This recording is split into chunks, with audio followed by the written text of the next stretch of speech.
322 días de administración, 53 para el comienzo de la tercera sesión ordinaria de la Asamblea Legislativa, 304 días de la administración de Donald Trump. Hoy es jueves 20 de noviembre del año 2025.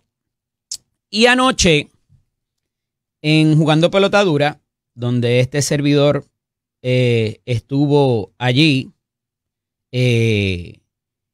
hablamos de un tema muy particular y pude proveer una información ante un análisis que se estaba haciendo por un caso que hay presentado contra la directora o la pasada directora de la Autoridad de Tierras. Y esto tiene que ver con unos fondos que se otorgaron para la canalización o recanalización, como le quieran llamar, de lo que fue o lo que es la quebrada Margarita en Guaynabo. Y una serie de expresiones y de análisis incorrectos que se han estado llevando a cabo acerca de varias figuras. Y es que, ¿verdad? No le adjudico mala fe a ese tipo de análisis. Lo que pasa es que hay que conocer y hay que leer. Y hay que ver lo que es la intención legislativa. Y hay que conocer de los procesos porque se puede muy fácilmente inducir a error a la ciudadanía y a la gente que está pendiente de los procesos. Y de nuevo, no le adjudico a ninguno de los compañeros mala fe en sus análisis. Y es que tanto el reportaje, que con mucho respeto corregí a la amiga Margarita Ponte, que es quien hace el preámbulo o el contexto para lo cual íbamos a analizar el panel radial de los miércoles allí en Jugando Pelota Dura, del cual soy parte, pues evidentemente hay una información que quizás no se ha hecho pública, pero que si se mira más allá de los artículos periodísticos y lo que han dicho los analistas, es muy fácil concluir que aquí se trata de otro asunto. Y ciertamente ha habido una investigación que ha durado mucho tiempo y ha habido posiciones esbozadas de representantes legales de algunas de las personas que tuvieron que ver con estos hechos. Pero hay que ir al detalle de qué dice la ley, qué dicen los procesos y cómo se condujeron los mismos. Porque eso es importante. Porque aquí se ha estado hablando de la ley 173 del 2019, que es el famoso barrilito, como le llaman, que es una partida que proviene del impuesto de ventas y uso y que se destina a los distritos y que permite a los legisladores identificar unos fondos para necesidades del distrito. Dentro de esa misma política pública del 2019 que mucha gente desconoce, se utiliza lo que se llama unas entidades conductos. Y a muchos les va a herir la retina y el tímpano, aquellos que no entiendan. Parte de mi función dentro de la Asamblea Legislativa ha sido lidiar o trabajar, colaborar con entidades sin fines de lucro. Y esas entidades sin fines de lucro, con bien poquito, hacen un montón. Y son muy celosos en la manera en que administran su dinero. E inclusive, cuando se trata de construir, estiran ese peso y están detrás del contratista ahí. Por eso es que el legislador en un momento dado identifica y dice, si yo quiero hacer obra y hay dinero para eso, yo voy a poner una figura de una entidad sin fines de lucro que sea quien administre esa obra. Y estos proyectos de construcción, que es algo que dije anoche, usualmente se hacen en etapas. Y conforme se van realizando las etapas, se libera el dinero a ese contratista que no es la entidad sin fines de lucro, que va a hacer el proyecto, como quizás erróneamente se ha inducido también a la gente a pensar. La entidad sin fines de lucro, o entidad conducto simplemente administra la obra. Sí, van a aguantar el dinero y son quienes van a desembolsar a ese contratista. O sea que cuando se dice que aquí hubo una iglesia, que hacía una iglesia llevando a cabo una canalización, es incorrecto. Hay que leer, compañeros. Porque parecería que es un esquema, ¿verdad?, donde alguien que no tiene la pericia para conducir los procesos, esa entidad iba a servir como conducto administrativo para que se realizara la obra. A esos efectos, si se hizo o no, después de que el legislador asigna el dinero, le toca a una agencia del Ejecutivo dar el seguimiento también a que el dinero se lleve a cabo para lo que se presupuestó. Es tanto así que se ha atacado esa legislación, esa pieza legislativa, esa ley, porque dice que el legislador no debería estar haciendo eso, que eso es función del Ejecutivo y no del Legislativo. Y ahí está la resolución de presupuesto que hay que leer y hay que conocerla. Cómo funcionan las partidas legislativas. Y no le adjudico mala fe a los compañeros. Yo porque mi función legislativa ha tenido mucho que ver con eso. Pero habrá una resolución de presupuesto que se aprueba todos los 30 de junio. Sí, ese mismo presupuesto que la gobernadora ha dicho que este va a ser el primer presupuesto balanceado y que parece afirmarlo la Junta. But wait, como dicen los infomercials de medianoche, there's more. Y no me quiero desviar en eso porque ahorita le voy a dedicar amplio espacio a eso por el informe de la Junta que presenta el Congreso. Pero volviendo a la resolución de presupuesto que se aprueba todos los años en Puerto Rico, esa resolución tiene unas líneas y le asigna a cada agencia del Ejecutivo. Del Ejecutivo. Y el legislador aprueba todo ese cúmulo de dinero para que sea asignado a cada agencia para los diferentes proyectos. Y la gobernadora o el gobernador de turno se asegura o se debería asegurar que esas agencias están utilizando el dinero para lo que lo pidieron. Por eso es que es el Ejecutivo quien debe dar ese seguimiento y se ha atacado esta ley diciendo que el legislador está usurpando funciones del Ejecutivo, de quien debe ser la función del gobernador o gobernadora de turno. Eso para que entiendan cómo funciona el andamiaje jurídico, la ley, antes de ir al proceso. ¿Qué pasó aquí? Hubo dos asignaciones para llevar a cabo esos proyectos y se identificó una entidad conducto y se hizo una parte de planificación de permisos para la obra. Y esa fase de planificación costó 1.2 millones de dólares. Después se asignaron otros 5.8 para hacer la obra como tal. Búsquelo, está ahí. Pero ¿saben qué es lo peor? Y trasciende hoy en un artículo de prensa, en un titular del Nuevo Día de la autoría de Leisa Caro González, que no se utilizó la ley 173 del 2019 para llevar a cabo eso. ¿Saben dónde está contenida? En la resolución de presupuesto del año 22, del año 20, que se apruebe en junio 30 del 21. Esa resolución de presupuesto la tiene que certificar la Junta, la aprueban los cuerpos legislativos y encima de eso es firmada por el gobernador o gobernadora de turno. No está a través de la ley 173, la famoso barrilito. Pero como no buscan y no leen, dice, eso fue que se pusieron de acuerdo.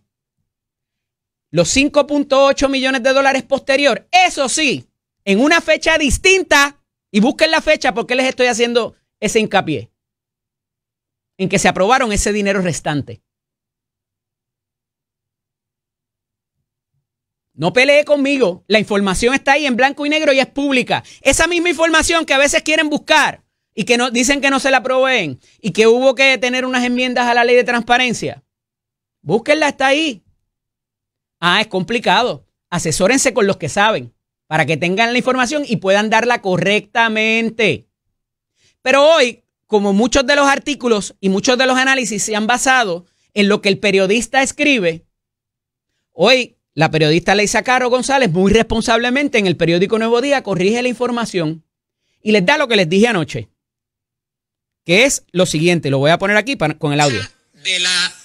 Del reportaje, con todo el respeto, es incorrecta. Cuando se miran los documentos se va a saber que aquí hay otra cosa distinta a lo que es la ley 173, que es el famoso barrilito, sí. Cómo se proveyó para esa obra. Se utilizó otra vía y esto cambia el juego por mucho para todo este tipo de acusación. Y aquí lo que hubo fue que se faltó al deber de fiducia al final del día de qué pasó una vez se otorgó el dinero.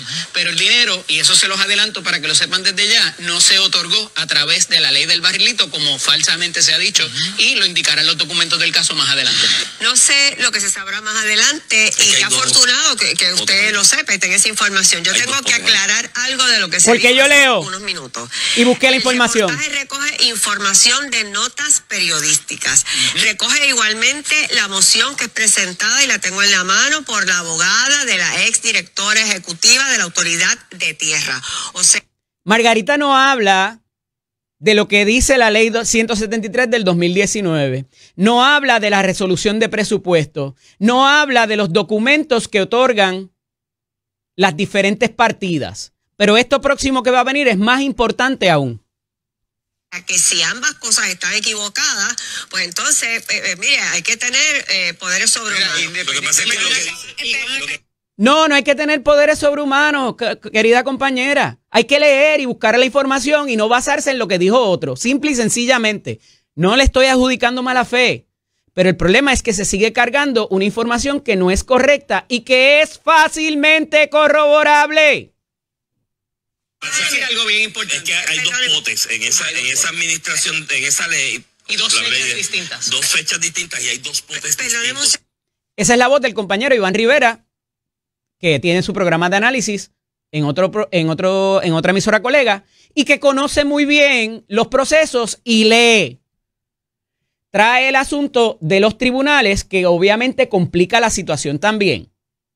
Y por eso más adelante, para no extenderme mucho en esto, él y el profesor José Efraín Hernández también traen el asunto de cómo esto repunta en el tribunal por el caso que se está llevando. Y la situación decía, el legislador de ese distrito se le dio inmunidad. ¿Y por qué se acogió la inmunidad? Son otros 20 pesos que no tienen que ver de cómo comenzó esta investigación.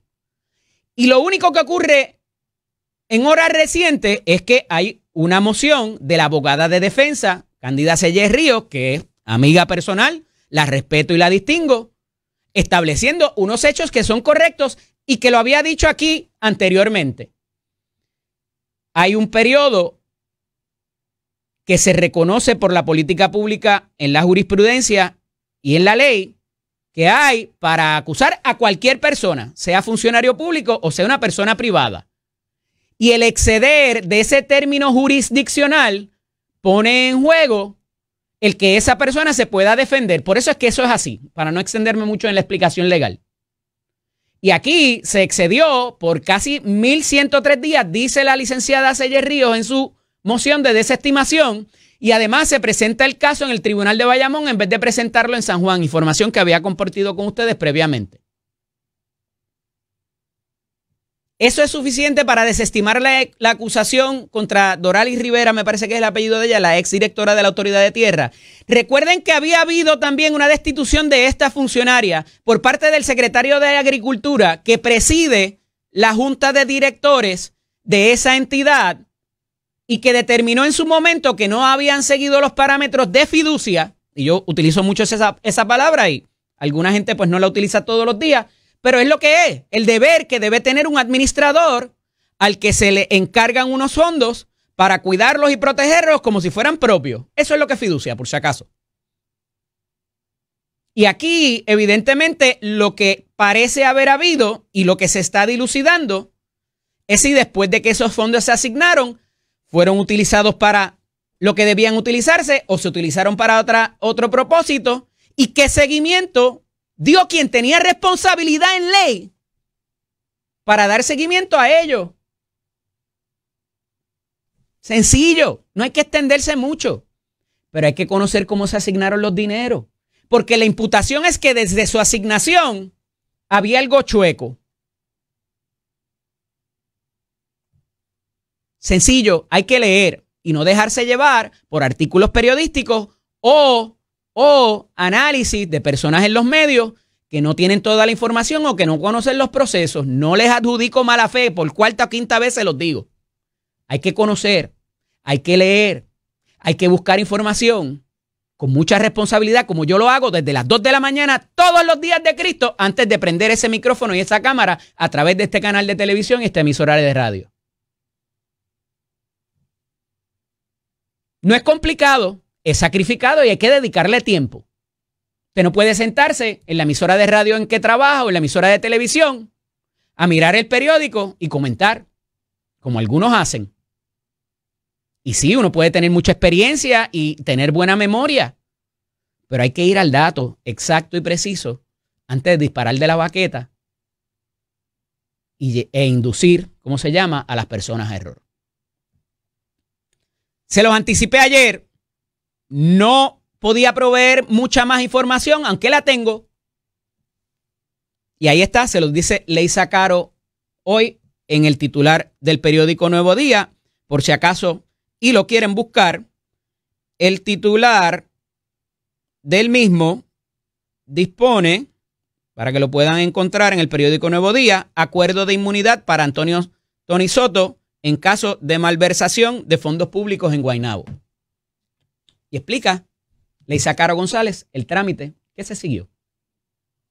No pelee conmigo, no se esponje, está ahí, la información es pública y de fácil acceso y corroboración. Un dardo con veneno de parte de la gobernadora en horas de la tarde de ayer.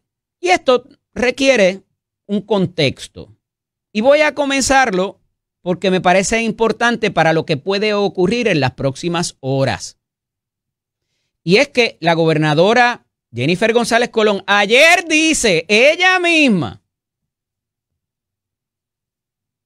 que ella va a reunirse próximamente nuevamente con los presidentes de los cuerpos legislativos para evaluar el modelaje y el practicaje de cómo quedaría la reforma contributiva, que ahora no es de 500 millones de dólares.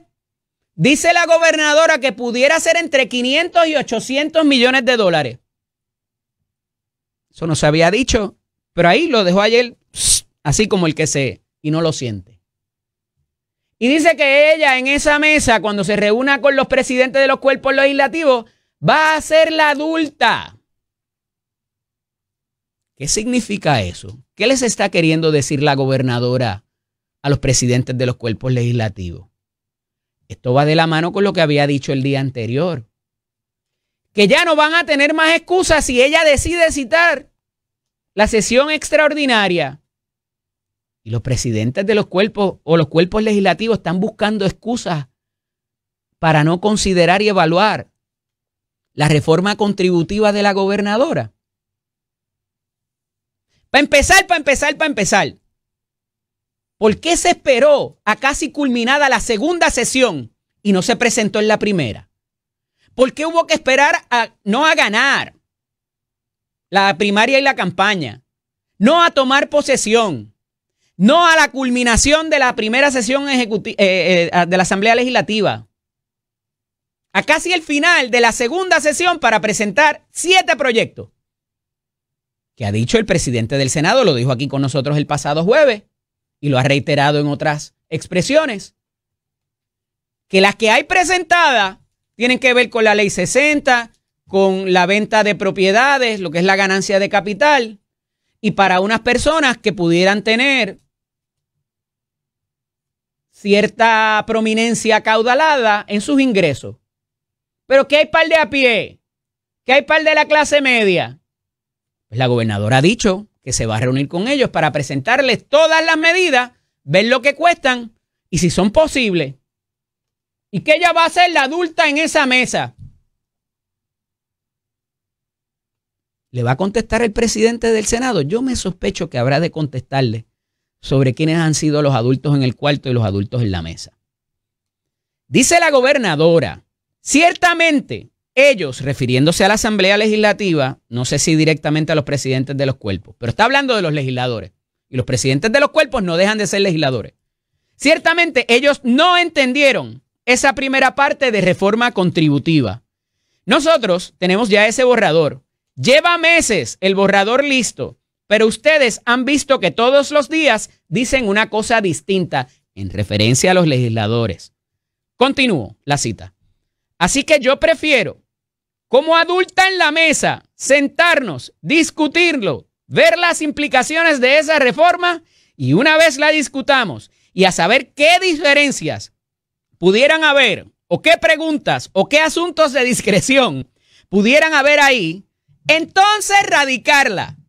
Yo no tengo ningún problema en radicar una sesión extraordinaria, como la Asamblea Legislativa tampoco la tiene, señaló González Colón. Cita directa de la gobernadora ayer.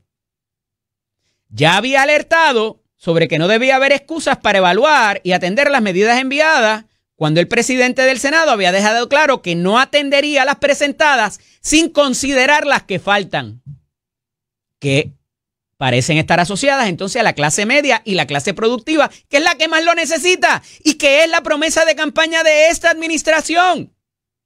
Y el alivio contributivo que la gobernadora le prometió a ese que era como ella, a ese que le iba a dar su voto y que por eso había que cambiar las cosas.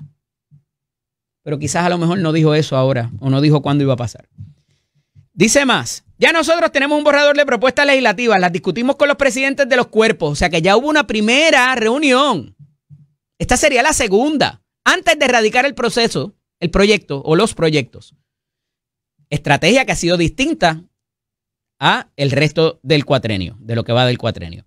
Las discutimos con los presidentes de los cuerpos. Buscaron hacer cambios porque yo soy de las que quiero bajar las tasas contributivas a la clase media, precisó la mandataria en un encuentro con la prensa. Aseguró además que los miembros de la Cámara del Representante y Senado ya no tendrán excusa para no ver una medida sobre el tema.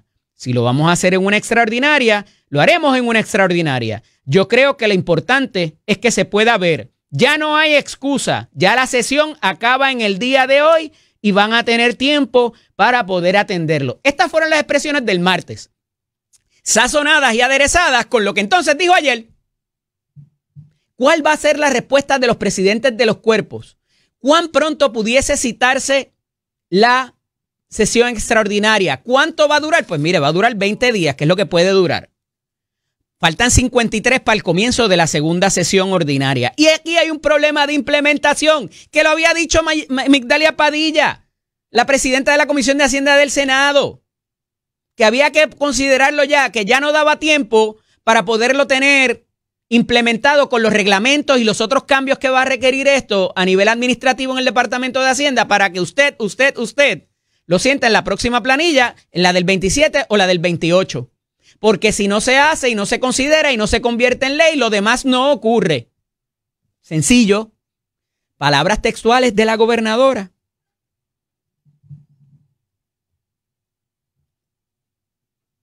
La mandataria indicó que uno de los principales retos es garantizar los ahorros necesarios para justificar los cambios contributivos cuyo impacto se estima entre 500 y 800 millones de dólares. Aquí está lo que les anticipé ahorita acerca de ese costo en lo que pudiera redundar y si la Junta de Supervisión va a estar de acuerdo, porque la gobernadora ayer le metió caliente a la Junta de Supervisión Fiscal también. Gobernadora, who started the fire? Ustedes fueron a quejarse de ellos a Washington y los destituyeron y los volvieron a reponer. Y ahí están. Y les dijeron unas verdades incómodas en ese informe. No pelee conmigo, yo no fue que lo dije. No se esponjen. Esto es Nación Z con Eddie López. Estamos próximos a entablar conversación con la representante Adriana Gutiérrez Colón, porque mucho pasó en ese cierre de sesión. Hay cosas que se quedaron pendientes, hay otras que se aprobaron. Y me gustaría mucho recoger sus impresiones acerca de cómo percibe, ¿verdad? Y lo que pudiera venir en adelante también por las cosas que se quedaron pendientes o un poco por la línea que está llevando la Asamblea Legislativa y muy particularmente en las cuestiones que tienen que ver con asuntos conservadores. Ahorita hablaremos en contraposición a con Nilda Pérez, presidenta de Proyecto Dignidad, que estoy seguro que quizás agradece estas últimas legislaciones que se han presentado y aprobado. Pero le lanzó caliente recientemente al presidente del Senado. Pero eso es ahorita, así que no se vayan. Con nosotros en la línea telefónica la representante y portavoz alterna del Partido Independentista Puertorriqueño en la Cámara de Representantes, la rockstar del PIB, Adriana Gutiérrez y Colón. Buenos días, representante, bienvenida. Buenos días, Eddie. Buenos días a ti y a todas las personas que nos escuchan. Gracias por su disponibilidad, porque mire que hay gente que parece que cogieron vuelo enseguida una vez culminó esa sesión que se acabó temprano. Nosotros hemos estado allí más tarde en otros cierres de sesión, representante. Así mismo es, sorprendentemente, digo, y está un poco similar a la primera también. Ya estábamos acostumbrados a irnos a las tantas de la madrugada y como tarde a las 12 de la medianoche el último día, pero esta en efecto fue distinta y creo que tiene que ver mucho, ¿verdad?, con la falta un poco de productividad, particularmente de la Cámara de Representantes, pero de ambos cuerpos legislativos. Si se destacó este cierre de sesión o esta segunda sesión por la aprobación de medidas de carácter conservador que pudieran atentar contra derechos, han dicho algunos, ¿verdad? No lo estoy adjudicando, estoy preguntando, contra derechos individuales, particularmente los de la mujer, con esto del nasciturus, la figura del nasciturus. He dicho que va a requerir, si se quiere ir en esa línea, inclusive enmendar otra legislación para que sea consona con ese reconocimiento como persona.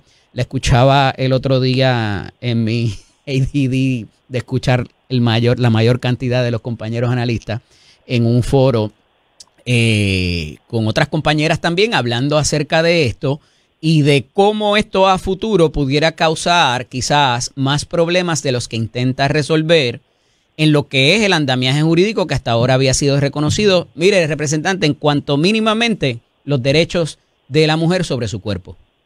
Es correcto, mira, estamos hablando particularmente de los proyectos del Senado 3 y el 504.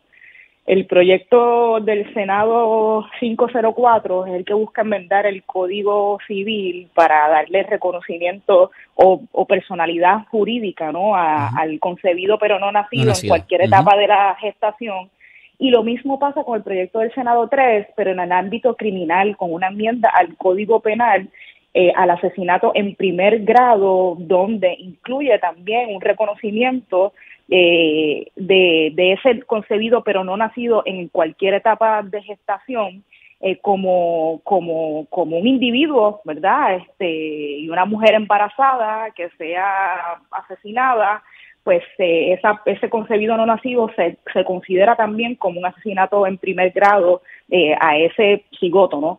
Y un poco vemos que son enmiendas tanto en el término civil como en términos del Código Penal o criminales que buscan ese reconocimiento. Y primero yo creo que es importante hablar sobre el tracto. Ambos proyectos en el Senado no tuvieron vistas públicas. Y fue controversial la manera en que se aprobaron precisamente por eso, como ha sido un poco la dinámica en el Senado, y hemos estado hablando durante este año de cómo ha sido ese proceso legislativo un poco atropellado con medidas que son controversiales. Estas dos medidas, a pesar de lo mismo pasó con el proyecto del Senado 63 de limitar el acceso a la información, fueron parte de ese paquete de medidas que bajaron el último día de aprobación en la Cámara de Representantes y fueron aprobadas por descargue, incluso peor que lo que fue el trámite en el Senado, donde algunas de estas medidas recibieron quizás ponencia. En la Cámara de Representantes ni eso, se descargaron y se aprobaron. Y hay mucha preocupación de muchos sectores del país, organizaciones del país, de perspectivas jurídicas también, de lo que las implicaciones que tendrían estos reconocimientos a los concebidos pero no nacidos, particularmente, como tú bien dices, Eddie, incidiendo sobre el derecho, la vida, sobre la seguridad, sobre la intimidad, sobre la salud de las mujeres y el derecho a tomar decisiones sobre sus cuerpos. Mínimamente, representante, mínimamente habría que enmendar la ley de herencia, el Código Civil en sus preceptos y disposiciones que tienen que ver con las herencias, porque ya se le está reconociendo ciertos aspectos, ¿verdad? Cuando premuere y todo lo demás, sería de aplicación aquí, ¿o no? Así, sí, pues eso es parte de las preocupaciones en términos jurídicos, como por ejemplo asistencia nutricional, el cómputo de la familia para cuestiones de herencia o de asistencia nutricional o del Departamento de Hacienda, entre otras implicaciones jurídicas, pero tiene otras también en términos de la salud que van más allá con cómo esto le abre la puerta a la ilegalización de las terminaciones de embarazo. Pero hay unas preocupaciones particulares, sobre todo con este tipo de legislación, porque las consecuencias son sobre otras personas, no necesariamente sobre la mujer gestante, a pesar de que las tiene también, pero las más severas son para quien faculte o provea para que esas terminaciones ocurran. ¿Me equivoco? Por ahí va, ¿verdad? Parte de lo que ha sucedido con legislación como esta, que se ha aprobado en otros estados y que luego la han tenido que derogar por las consecuencias que han tenido, es, por ejemplo, una mujer que esté embarazada. Hay ocasiones donde puede haber unas contradicciones o un facultativo médico pueda no poder proveerle, por ejemplo, una mujer que tenga un cáncer, un tratamiento para esa enfermedad, como pudieran ser quimioterapias, por ejemplo, porque pudiera tener unos efectos nocivos sobre ese concebido no nacido. Y ha habido ocasiones y casos de la vida real donde han muerto mujeres por este tipo de legislación y de trabas, ¿verdad? El derecho de la salud sobre las mujeres y también de los profesionales de la salud a dar los servicios necesarios para proteger la vida de esa madre. Sí. Y ha habido ocasiones en donde este tipo de legislación ha dado paso a que haya intervenciones con mujeres que tienen algún diagnóstico de cáncer y que se le hayan realizado cesáreas y donde al final muere tanto el feto, el concebido no nacido, como la propia mujer. Y estas son implicaciones reales y consecuencias reales en impactos que tienen sobre la vida y la salud y la seguridad de las mujeres, y creo que es parte del debate que se debió dar desde la Asamblea Legislativa, y un debate serio, porque va a tener graves implicaciones sobre la salud de las personas, en términos jurídicos, como lo que hablábamos anteriormente, y eso no es lo que sucedió. Y medidas como esta, tan importantes, que tienen unas implicaciones, unas consecuencias que pueden ser tan terribles para muchas personas, no se pueden dar y llevar con una discusión o sin discusión, como fue lo que pasó tanto en el Senado y mucho menos en la Cámara de Representantes, y es muy terrible el tiempo que podemos estar viviendo en el país, particularmente cuando incluso no hay quizás a veces, ¿verdad?, consenso en términos quizás científicos o en términos de ideologías religiosas en cuándo es que comienza la vida de un ser humano. Y lo que no puede suceder es que sea la Cámara de Representantes o el gobierno el que esté definiendo eso por encima de lo que debe ser, lo que prevalezca, que es el análisis científico, ¿no? Y que tome en consideración todas estas preocupaciones que estamos levantando y que no las estamos levantando desde el abstracto, sino de lo que ha sido la experiencia de legislaciones similares que se han aprobado en otros países o en otras jurisdicciones o estados de los Estados Unidos. ¿Dónde pudiera aterrizar esto? ¿Sería letra muerta, según su ¿verdad? Su apreciación? A mí la verdad es que preocupa mucho dónde pudiera aterrizar, pero yo creo que nadie se puede llamar a engaño y entendemos que esto está abriendo una puerta a restringir cada día más el derecho de las mujeres a decidir sobre sus cuerpos, y va atado y acompañado a otra serie de legislación que ya se ha convertido en ley, como fue el proyecto del Senado 297, que implica que jóvenes de 15 años tengan que tener el consentimiento de su madre, padre o tutor para poder llevar a término un embarazo o terminar con un embarazo. Tengo que pausar, representante, pero antes de irme, ¿verdad? Y volver entonces ahorita a otro tema que quiero dialogar con su señoría, ¿contempla que la gobernadora lo pudiera vetar o lo va a firmar? ¿Qué le dice su instinto, su olfato? He visto expresiones de ellas que ya se ha mostrado en favor del proyecto del Senado 3. No me sorprendería que fuera su análisis similar sobre el 504, pero espero que eso no sea así como termine la cosa, y que se escuche el reclamo de muchas organizaciones y sectores que tenemos grandes preocupaciones con la posible aprobación de este tipo de medidas. Manténgase ahí en la línea, representante, por favor, y regresamos en breve. Esto es Nación Z con el licenciado Eddie López. Estamos dialogando con la portavoz alterna del Partido Independentista Puertorriqueño en la Cámara de Representantes, la representante Adriana Gutiérrez Colón. Representante, en las últimas horas ha habido una notificación, por lo menos, para el espacio aéreo. Me parece que esto va a incidir también en la navegación, en lo marítimo, y parece que se va a abrir, o se abrió ya, el campo de tiro en Vieques y también abajo en Camp Santiago, allá en Salinas. ¿Esto pudiera representar una nueva ola de protestas por razón como lo que pasó allá en el año 98, que se extendió hasta el 2000, 2002, 2003 por allá, donde hubo gente arrestada, personalidades muy importantes de Puerto Rico y fuera de Puerto Rico, arrestadas en los campos de tiros de la Marina y que se había resistido y se había comprometido la Marina a limpiar esos terrenos, que parece que no ha pasado totalmente? Pero ¿estaríamos nuevamente ante una ola de protestas por esta activación o estas circunstancias son distintas? No, no sería para menos que levante una ola de protestas en la ciudadanía. Lo venimos diciendo del Partido Independentista desde que comenzaron los actos de remilitarización en Puerto Rico. Y parte de las denuncias era de que parece que no habíamos aprendido o que el gobierno, particularmente de los Estados Unidos, ¿verdad?, no ha aprendido, y también del local, que recibió con manos abiertas tanto del Ejecutivo, pero también, y la mayoría PNP, pero incluso alcaldes populares como el de Arroyo, que le dio la bienvenida a los militares por lo que era antes el balneario de Arroyo y ahora están ahí en nuestras playas, más allá, ¿verdad?, de los espacios de las bases militares. Y estábamos diciendo, ¿verdad?, que parece que no habíamos aprendido, que aquí el pueblo, como tú bien dices, hizo un reclamo contundente y una denuncia contundente cuando sacamos a la Marina, primero de Culebras y luego de Vieques.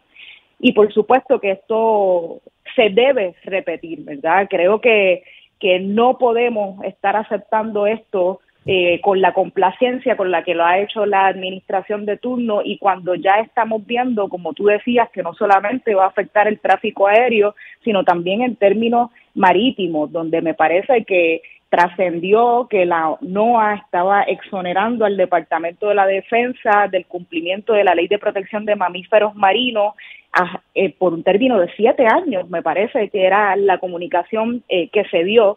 Y esto tiene unas implicaciones, como lo hemos visto, no solamente sobre la salud, sobre la seguridad de las personas que vivimos en Puerto Rico, sino también de nuestro ecosistema. Y ahora también con este tipo de exoneraciones de cumplimientos con leyes ambientales y de protección de vida marítima, es muy terrible, es muy lamentable, sobre todo que estemos recibiendo esta militarización, y cuando digo estemos, hablo de la administración de turno y de alcaldes populares, como dije anteriormente, y con una resistencia muy tímida también desde el Partido Popular, donde se ha visto que han dado un visto bueno a la remilitarización en el país, y es muy lamentable, es muy triste que estemos viviendo esto, sobre todo cuando nos ponen en una situación de inseguridad en términos de conflictos.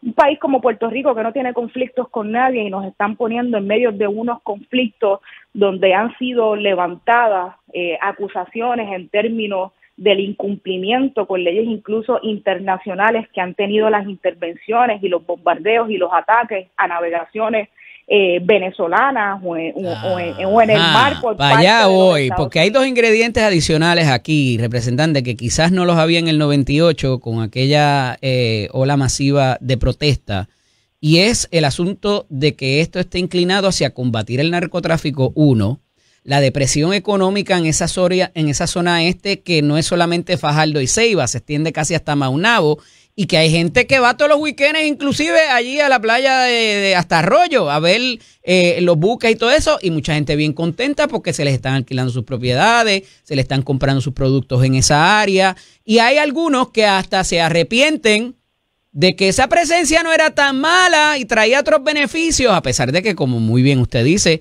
hay unos asuntos de salud y de seguridad envueltos, pero parecería haber cierto sector de la población que estaría contento con volver a hacer ese trueque de intercambiar el que ellos bombardeen y tengan las maniobras a cambio de que haya un movimiento económico y una seguridad en términos del narcotráfico. ¿Cómo aderezamos eso a lo que usted nos acaba de describir?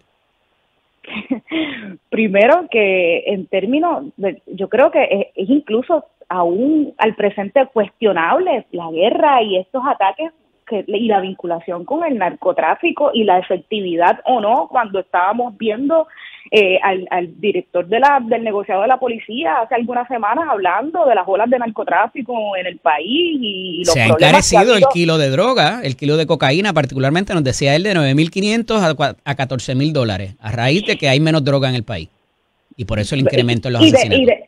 Y después me parece que también digo, no estoy seguro si tiene que ver con las intervenciones o no, pero creo que algo así fueron sus expresiones. Sí. Y entonces, en términos del desarrollo económico, si ya ha habido análisis económicos que se han hecho sobre cómo luego de que se fuera la Marina o las prácticas militares de muchos de los espacios en los que estuvieron, incluyendo municipios como Ceiba y Vieques, no han tenido vinculación con el desarrollo económico o no, incluso se ha reflejado mediante datos que la tasa de desempleo ha disminuido o disminuyó luego de la salida de la Marina o de la militarización en muchos de los espacios donde estuvieron y donde ahora regresan.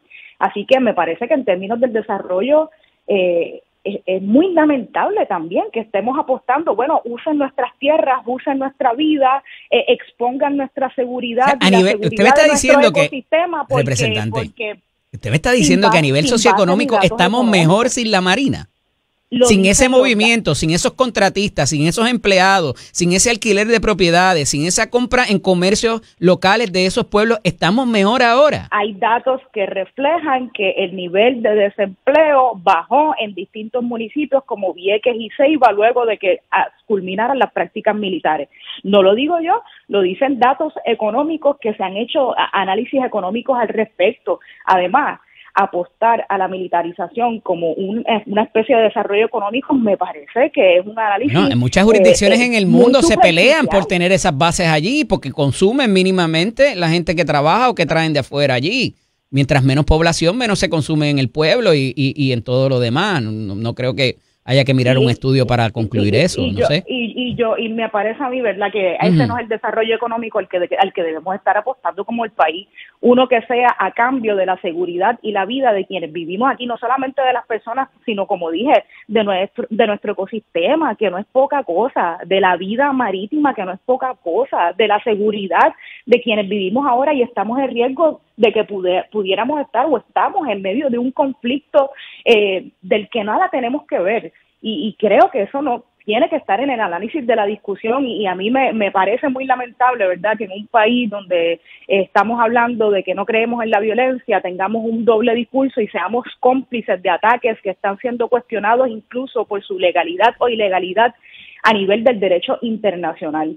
Me parece muy lamentable, me parece muy peligroso y un análisis muy superficial de lo que se llama desarrollo económico, que digamos, bueno, pues vamos aquí, que nuestra isla, nuestro archipiélago sea un campo de tiro abierto y militar, a cambio de que haya un aumento de alquileres o no sé qué, de estadísticas que tampoco he visto al respecto de esos datos constatados. Al análisis y estudio que usted se refiere, representante, es al del profesor Caraballo Cueto, que ciertamente recoge esas estadísticas y un poco por eso hablé de percepción, porque la percepción es lo que mueve el ánimo quizás de esas protestas como hemos visto en tiempos recientes inclusive, ¿no? Y entonces... por eso le digo que si la percepción en términos de que estamos seguros para el narcotráfico, hay actividad económica que no había hace muchos años, en décadas, se protegen las islas municipios de cierta manera también que se identificaba como una ruta de narcotráfico para esos propósitos de armas ilegales y todo lo demás. Si la percepción generalizada para propósitos de que se manifiesten dichas protestas pudiera estar como las circunstancias que se vieron a principios de siglo. Yo creo que sí, yo creo que sí, y estoy, y a veces, ¿verdad?, no estoy muy convencida de lo que es la percepción, incluso he escuchado de personas que viven en Arroyo, que incluso cuando comenzaron las prácticas militares decían, pues mira, nos sentimos más protegidos, y que como ha continuado la actividad y se ha recrudecido, ya están cambiando de opinión y pensando que se sienten más inseguras cuando sienten los aviones sobrevolando por sus comunidades y lo que eso puede implicar estar en medio de un conflicto internacional que, como digo, no es poca cosa que esté siendo cuestionada su legalidad en términos del derecho internacional. Y creo que es un proceso de educación y que lo mismo pasó con Vieques y lo sacamos, y aquí hubo un compromiso cuando no, aquí no se va a remilitarizar, pero no va a ser campos de balas vivas como fue en Vieques, y ya estamos viendo que en efecto estamos volviendo a la misma historia. Representante, agradecido que estuviera con nosotros en la mañana de hoy. Gracias siempre, Eddie. Nos despedimos de los amigos. Y como les anticipé al principio del programa, tendríamos con nosotros, como ya casi usualmente la tenemos los jueves, la tengo casi reclutada para los jueves, a la buena amiga Nilda Pérez, presidenta de Proyecto Dignidad. Buenos días, Nilda, bienvenida nuevamente acá a Nación Z. Buenos días, Eddie, gracias. Un gusto siempre estar contigo aquí. Hay que comentar sobre los asuntos recientes, legislación nuevamente impulsada por el presidente del Senado y el Senado de Puerto Rico, aprobada en los cuerpos legislativos de camino a Fortaleza, particularmente esta última de la figura del Nasciturus. He dicho que me parece que para que funcione y sirva el propósito que quiere, tiene que enmendarse en otras cosas, pero eso se hará más adelante. ¿Qué te parece del proyecto aprobado, de la manera que se aprobó? ¿Estaba contemplado quizás en la plataforma de gobierno de ustedes como partido o coinciden con lo aprobado en los cuerpos legislativos? Mira, obviamente nosotros somos un partido pro vida. Yo coincido con el concepto del proyecto, ¿verdad? De darle validez a lo que es el naciturno, ¿no? Ese feto en el vientre del materno y ese valor el gestado no concebido. A la vida. Exacto. Y darle valor. Yo creo que este proyecto lo que hace es darle ese valor de vida que es sagrado, ¿no? Que es digno, aunque, ¿verdad?, no haya nacido, pero es un ser humano en potencia, ¿no? Que hay que cuidar y que es único. Ahora bien, sí tengo que criticar, ¿verdad?, el cómo se aprobó, ¿verdad?, sin vistas públicas, por descargue, el estilo, ¿verdad?, de Rivera Chat, que siempre es prepotente. Yo creo que esto no le hace bien a Puerto Rico, porque parte de lo que tenemos que hacer a través de una legislatura pro vida, una legislación pro vida, es educar al pueblo de Puerto Rico. Y con un proyecto en descargue, sin vistas públicas, pues no se lleva a cabo tampoco ese aspecto tan importante que es educar. Nosotros queremos crear una cultura pro vida, pero que la gente lo concientice, que la gente entienda el valor de cada ser humano, de cada vida, y eso no se logra atropelladamente. Yo creo que perdimos la oportunidad de llevarlo a vistas públicas, de aclarar muchas dudas, porque como tú mencionas, yo he escuchado varios análisis jurídicos y ciertamente, ¿verdad?, traen unos puntos interesantes a discutir, que yo creo que se debió de haber llevado este proceso no tan atropelladamente, sino con la sensatez, ¿verdad?, el diáfano. O sea que el problema de ustedes es con el cómo, para entenderlo bien. Es con el cómo. Es con el cómo, sí, claro que sí. Nosotros pero de la manera y la letra. Todo proyecto pro vida. Y de la letra no tienen problema con ninguna de sus disposiciones, como quizás hablábamos la semana pasada con la que habría radicado la senadora ahora independiente Rodríguez Bebe. Bueno, con relación a este mismo proyecto del Nasciturno, o sea, darle valor al Nasciturno. Pues mira, en realidad habría, ¿verdad?, como fue tan atropellado, yo no me he podido leer el proyecto, porque eso bajó por descarga, no se sabía que se iba a discutir en esta sesión, el cierre de esta sesión legislativa. Sí, los comentarios que yo he escuchado, pues hay muchas dudas, especialmente en aspectos jurídicos. Lo que sí estamos de acuerdo, ¿verdad?, en el caso de que haya un asesinato de una mujer que esté embarazada, pues obviamente se contaría como un asesinato de doble vida, porque ya pues se le está dando una declaración jurídica, ¿no?, una personalidad jurídica a ese. Ya lo contempla la ley federal, lo vimos en el caso del exboxeador, ¿no? Exactamente, y eso yo estoy de acuerdo. Aquí se había contemplado en sesiones legislativas en el cuatrienio pasado un proyecto de ley similar y no pasó. Y sí, estamos de acuerdo con ese aspecto de darle ese valor y que se considere, ¿verdad?, una persona y que sea un doble asesinato en caso, ¿verdad?, de un asesinato de una madre embarazada. Así que esto, vamos a ver, ¿verdad?, están en el escritorio de la gobernadora. ¿Qué anticipas va a pasar ahí, Nilda? Bueno, yo entiendo que la gobernadora debe firmarlo. Aún así, ¿verdad?, con toda la situación legislativa como surgió, ¿verdad?, y tantas dudas que se ha creado en la sociedad, pero, ¿verdad?, entiendo que si no lo firma, podría tener un problema con los conservadores, ¿verdad?, o con los pro vida, la gobernadora. Entiendo, ¿verdad? Muchas personas dicen, bueno, una vez aprobado, pues entonces se arregla la legislación, ¿verdad? Se tienen la oportunidad de posteriormente hacer enmiendas a la ley. Pero entiendo que no debió haber sido tan atropellado el proceso. Ese es el problema, ¿verdad? Cuando cierra una sesión legislativa que quieren a última hora bajar por descargue todo este tipo de proyectos. Igual pasó con el proyecto 63 de transparencia pública, que también fue una forma bien atropellada. He visto ya ¿verdad? Un mover de los periodistas en contra de este tipo de actitud, ¿verdad? De bajar esos proyectos por descargue sin la oportunidad de poderlo discutir y que la población entienda. Aquí lo que se está lacerando es la confianza del pueblo cuando se hace este tipo de proceder por descargue, atropellado, donde eso yo entiendo que el pueblo no lo ve bien, y aquí el rol legislativo tiene un rol importante de llevarle ese mensaje diáfano al pueblo, que la gente del pueblo sepa qué es lo que se está discutiendo, porque a veces estas leyes rebuscadas pues se desconecta, ¿verdad?, con lo que realmente la población puede entender, ¿verdad?, o no le da tiempo, ¿verdad? La mayoría de las personas están envueltas en sus quehaceres diarios, en su trabajo, ¿verdad? Y quizás escuchan los medios en ratitos mientras van en el camino del trabajo. Y hay que llevar un proceso educativo, ¿verdad?, donde las personas puedan entender realmente las leyes que se están aprobando y que nos afectan. Pero a todos. vamos a detenernos ahí, Nilda, porque si bien el problema es de estilo, y veremos a ver cuando, ¿verdad?, se lea el proyecto y la letra de cómo quedó, con la cual, ¿verdad?, por lo menos en sustancia ustedes estarían de acuerdo.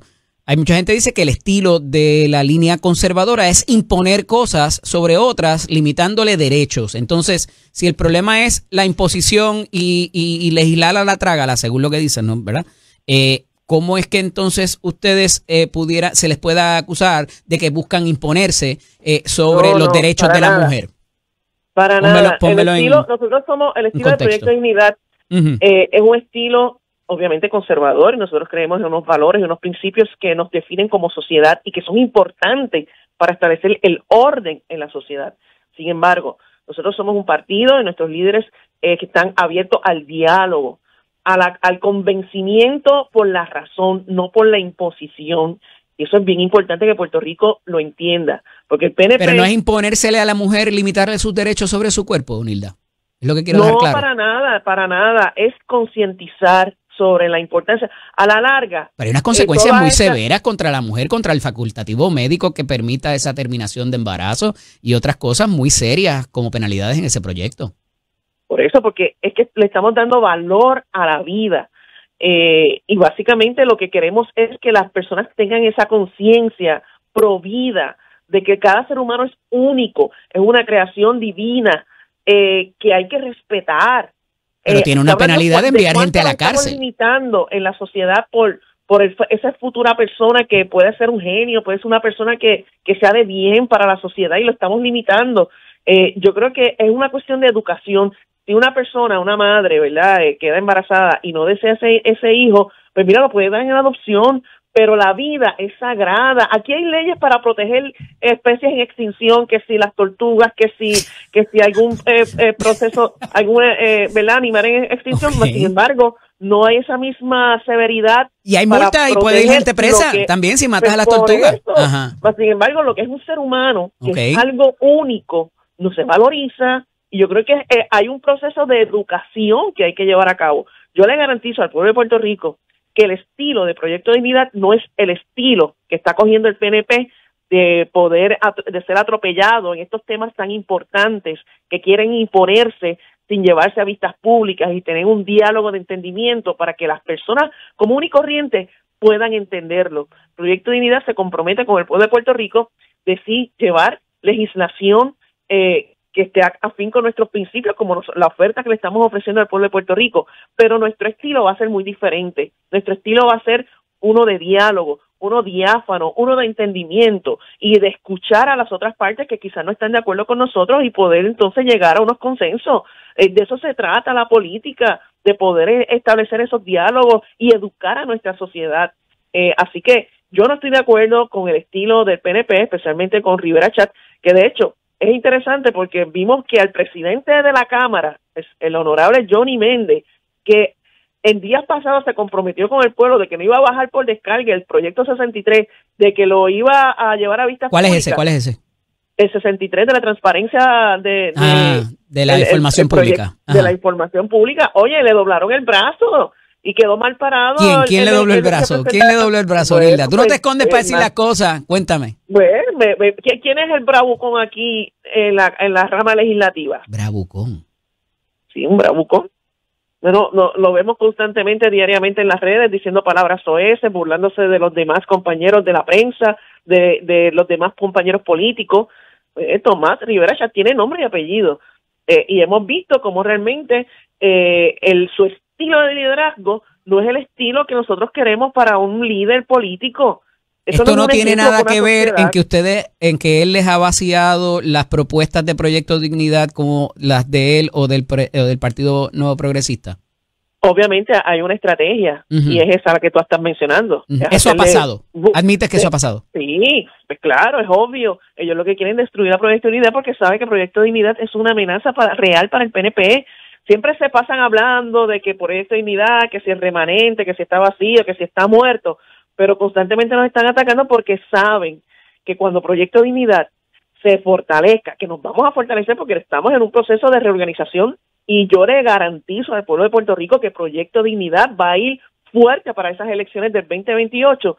El PNP, ya tú verás, lo vamos a vaciar al PNP, porque nuestro estilo es muy distinto a lo que estamos acostumbrados a ver dentro del PNP, que está lleno de corrupción, que está lleno de bravuconería, de estilos de liderazgo que no le hacen bien al pueblo de Puerto Rico. Proyecto Dignidad viene como una alternativa real, donde con un estilo de liderazgo íntegro, líderes de carácter, líderes de principio, que busquen el bienestar de toda nuestra sociedad. En términos de las medidas medidas que ustedes tenían en ese programa de gobierno, que va más allá de la agenda conservadora, hay asuntos también de manejo de gobierno, ¿verdad? Seguridad, educación, energía, inclusive. ¿Qué hay presentado? Porque ahora les queda la portavocía en la Cámara de Lizy Burgos.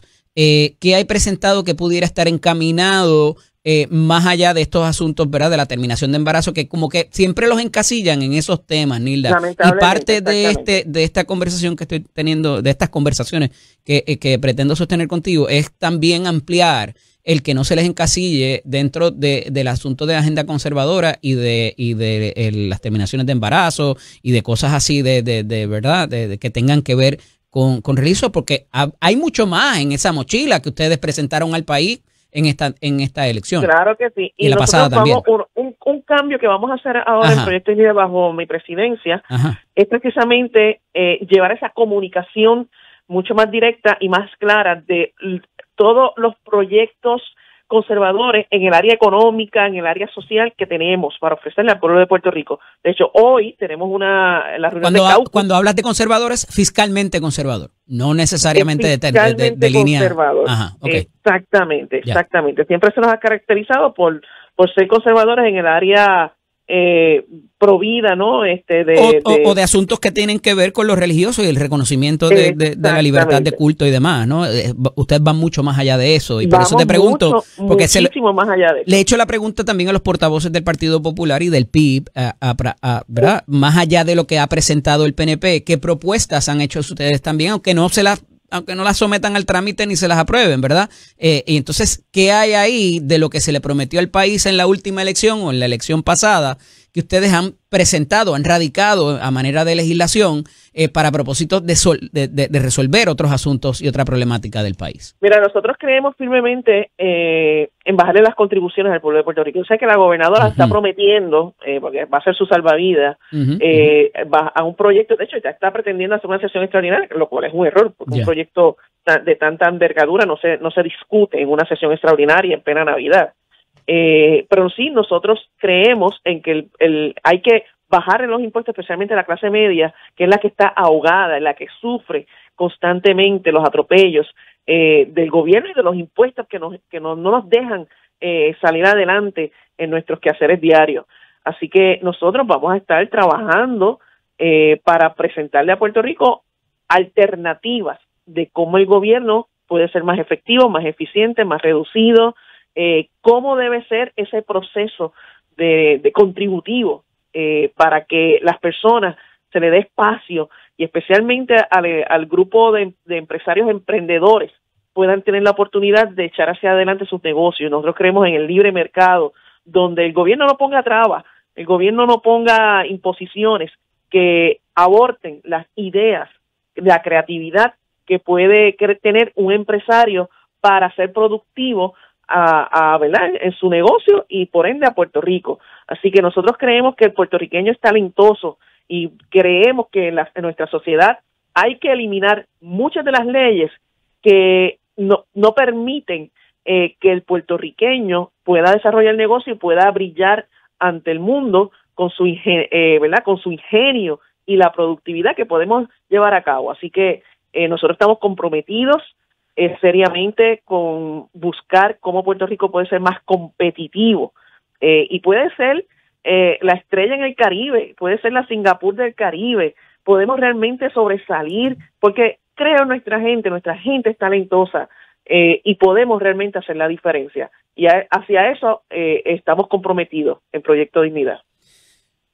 Dentro de eso, vuelvo y hago la pregunta original, ¿qué hay radicado, si ya algo, o se aprestan a radicar en las próximas semanas, quizás desde esa portavocía de Luis Burgos? Hoy tenemos una sesión, la primera reunión de caucus legislativo. Acuérdate que yo entré en la presidencia el 8 de agosto. Lo tengo claro.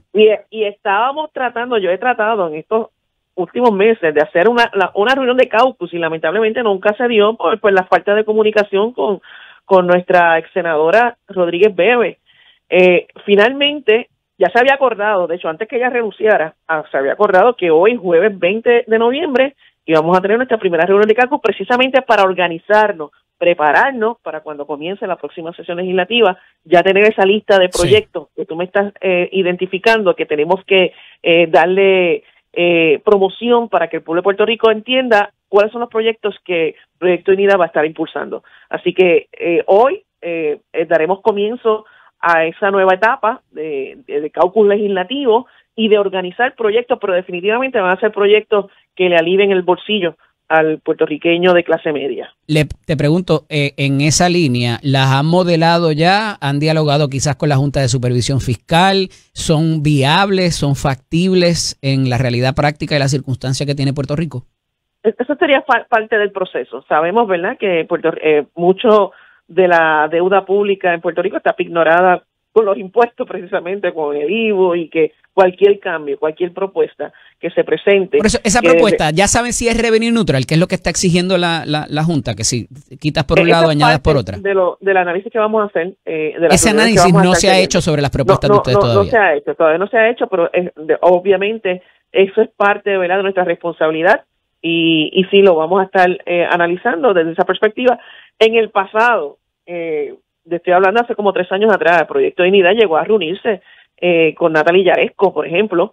Nosotros le solicitamos una reunión todo el Consejo de Gobierno y nos reunimos con ella. O sea, que lo hemos hecho en el pasado. Y si hay que hacer en este momento una reunión con el actual el director de la Junta de Control Fiscal, pues sí, con mucho gusto nos vamos a pasar todos los pasos que sean necesarios para nosotros, ¿verdad?, asegurarnos que los proyectos y la legislación que nosotros propongamos sea consonante con el plan fiscal. ¿Van a tener algún tipo de cuidado en lo que presenten de alguna manera estratégica para que entonces quizás el PNP no se lo atribuya o no se lo... ¿cuál sería un buen adjetivo en español puertorriqueño? No se los usurpe quizás. Mira, pues, eso es un riesgo que va a estar ahí latente. Obviamente ellos tienen mayoría y sin ¿verdad?, sin el PNP, sin la legislación del PNP, pues no va a pasar ninguna medida. O sea que en ese aspecto tenemos que entretejer y llegar a unos acuerdos, porque es la realidad legislativa que estamos viviendo en este momento. Así que, de hecho, quería aprovechar la coyuntura. Nosotros estamos evaluando seriamente, de hecho ya contratamos a un abogado que nos va a hacer un memorándum sobre las posibilidades legales que tengamos para reclamar un escaño en el Senado de Puerto Rico en base a la renuncia de nuestra única portavoz en el Senado, Joan Rodríguez Bebe. Lo había mencionado aquí, que pensaba que ustedes se iban a mover en esa posición, porque no, evidentemente el partido, se semana utilizaron votos de Javier Jiménez, por ejemplo, el voto a la gobernación, para otros propósitos, y obviamente esa portavocía la habían adquirido, ahora la pierden. ¿Están entonces ocultando posibilidades legales? Sí, nosotros contratamos a un abogado que nos está haciendo ese memorándum para ver la viabilidad desde el punto de vista de análisis jurídico. Y ahí, ¿verdad? No, todavía no nos ha entregado ese análisis, pero desde el punto, se han comentado, ¿verdad? Y lo que hemos analizado hasta ahora, hay grandes posibilidades. Desde el 1996 no se lleva a cabo a los tribunales un caso de desafiliación, que fue en aquel entonces Peñaclós, que él se desafilió del Partido Popular. El primero me parece que quizás fue Bobby Resach Benítez en un momento dado, y después entonces Peñaclós, pero sí, ese fue el leading, como quien dice, el caso que... Exacto, fue en el 96, y eso se llevó, ¿verdad?, a los tribunales, y fue por sentencia, no fue... yo no soy abogada, ¿verdad?, pero lo que me dicen los abogados es de aplicación que no a ese caso en particular, no constituye un precedente para propósitos futuros. Exacto, y en ese caso en particular fue el Partido Popular entró un escaño por minoría, por ley de minoría. Sí. Ahora bien, en este caso, interesantemente, nosotros sacamos más votos íntegros en la papeleta legislativa que en la misma papeleta ejecutiva. Explícanos eso para propósitos de poderlo dejar claro y diáfano, lo que eso simboliza para propósitos de lo que dice el Código Electoral para la propia representación ante la Comisión Estatal de Elecciones. Y sé que vas por ahí. Sí, no, sí? Por eso. Ahí básicamente Joan Rodríguez Bebe sacó 54% de sus votos en voto íntegro. Más de 51,000 votos íntegros sacó la senadora Rodríguez Bebe. La intención del elector era para que Proyecto Dignidad tuviese una representación en el Senado. Aquí se están cambiando el aspecto, ¿verdad?, el resultado de una elección, porque ya ella no está representando ese voto íntegro de más de 51,000 votantes. Sin ese voto íntegro, la senadora no hubiese tenido ese escaño. Ella no corrió como una papeleta como independiente, ella ella corrió representando a Proyecto Dignidad. Y aquí esto cambia la composición ideológica del Senado, nos deja sin una portavocía, o sea, nos deja descubierto. Una plataforma importante para la presentación de proyectos. ¿Cuántos de esos 54,000 se van con Joan Rodríguez Bebe y cuántos se quedan en Dignidad? Porque o es compatible una cosa con la otra. Bueno, eso es lo que lo que está en disputa. ¿Cuál es tu estimación en términos de esas 54,000 personas? A futuro, ¿se quedan en Proyecto de Dignidad o se van con...? Mira, lo que yo he vivido después de la desafiliación del 6 de noviembre de la senadora, aquí son pocos, muy pocos los miembros bona fide que se han desafiliado del Proyecto de Dignidad. La gran mayoría está con Proyecto de Dignidad y siguen apoyando a Proyecto de Dignidad y están comprometidos con echar hacia adelante a Proyecto de Dignidad. O sea, el Proyecto de Dignidad no es una persona, no es Joan Rodríguez Bebe. Proyecto de Dignidad nació sin Rodríguez Bebe. Ella se unió, ¿verdad?, ya cuando estábamos formados como partido.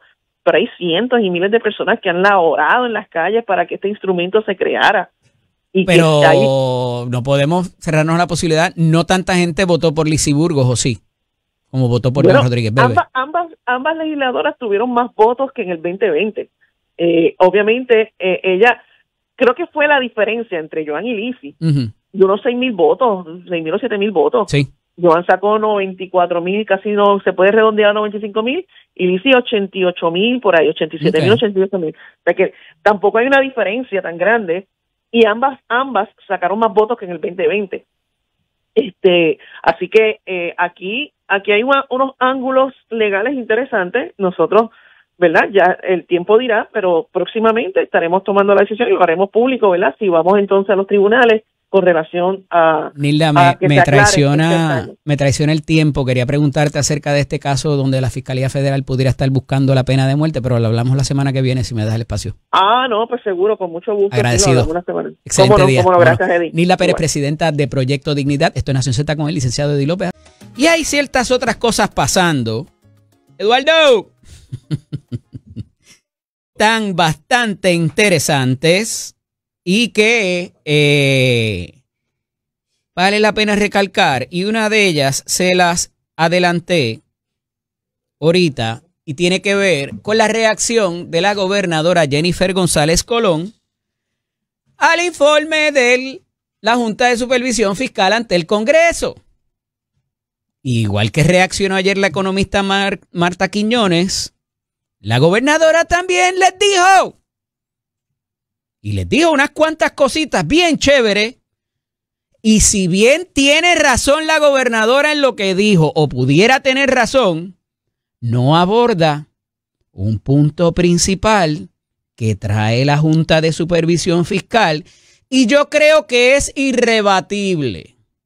Y es el asunto de la madurez del manejo de la cosa pública y de la responsabilidad en lo que se propone y las propuestas legislativas que vienen de la Asamblea Legislativa y de la Fortaleza en horas recientes inclusive, donde se radican cosas sin fuente de repago.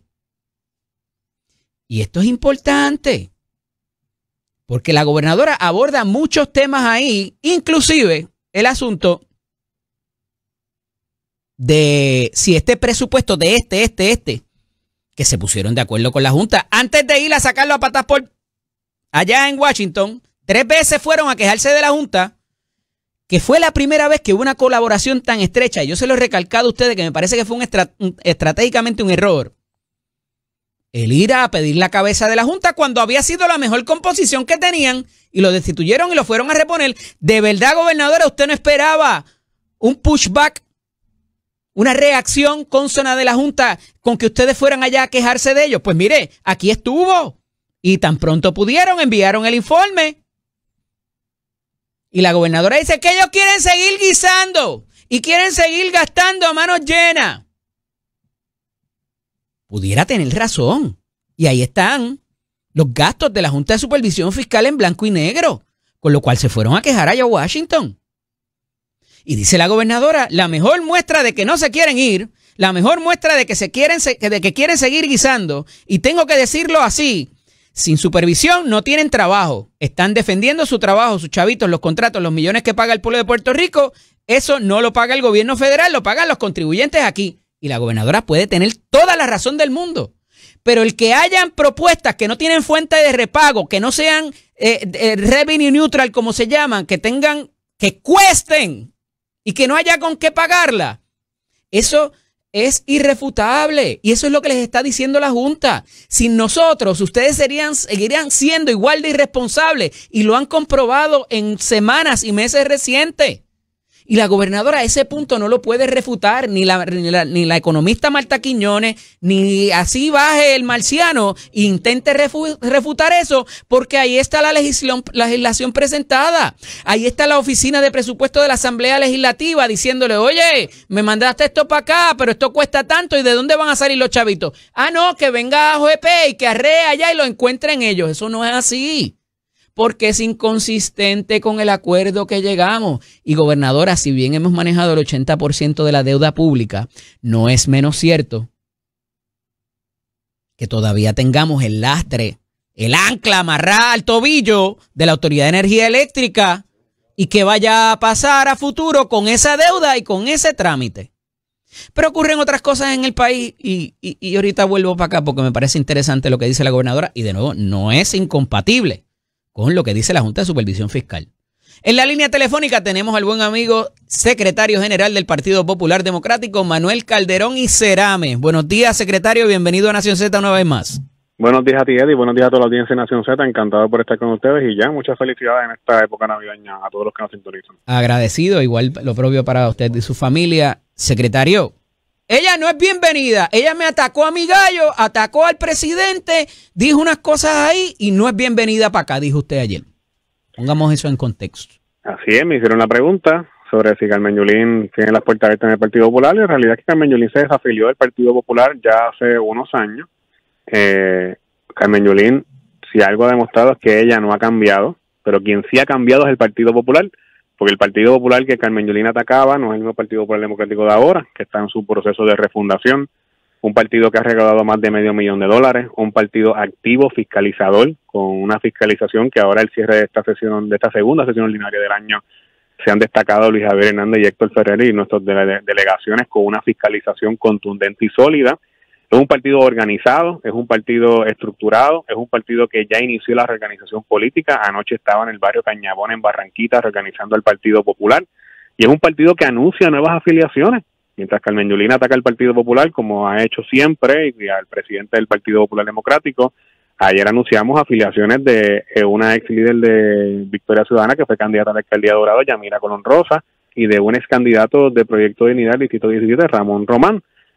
Personas que se afilian al Partido Popular, que se sienten esperanzados por el Partido Popular Democrático y el mensaje de la refundación, así que nadie está obligado a estar en el Partido Popular, así que por consiguiente, pues en ese sentido, como dije, pues Carmen Yulín pues, no es bienvenida. Pero la línea de su partido es que ahí es la casa grande, que todos caben ahí, todos menos ella. No, no es que son todos o menos todos ella, menos el que ataque. Es que Carmen Yulín es una político tradicional, o sea, y esos ataques son los mismos de siempre, es lo mismo, es el mismo sonsonete de y sea siempre. ella u otra gente que venga con ese sonsonete no es bienvenida. Porque los ataques, los señalamientos que se puedan hacer, Ajá, se hacen internamente, hay espacio internamente. Yo en el Partido Popular siempre he dicho que los trapos sucios se lavan en la casa y la casa está abierta para lavarnos, y yo he atendido situaciones internas en el Partido Popular Democrático que no han llegado a los medios de comunicación y las hemos atendido como ocurre en todos los partidos políticos.